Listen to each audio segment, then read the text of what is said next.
Մարզիկները մարդ են նախ եւ առաջ, պետք է իմանաս իրենց անձնական խնդիրները, պետք է իմանաս իրենց ֆինանսական խնդիրները, պետք է իմանաս իրենց ամեն հարց, որովհետեւ կարողանաս ժամանակին ճիշտ լուծում տալ,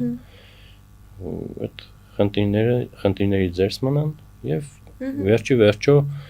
մարզիկը պետք է ապրի իր այդ կարիերայի ընթացքում մարզիկի գրաֆիկով, այսինքն 24/7 մտածի իր նպատակների մասին։ Եթե իր դեմ տրված է օլիմպիական չեմպիոն դառնալը, ոչ մի բան պետք է չշեղի, թե լրագրող, թե ընտանիք, թե պետական այրեր, թե կազմակերպիչներ, թե բոլորին ամենայն հարգանքով, բայց մարզիկը եթե ունի նպատակ, պետք է իր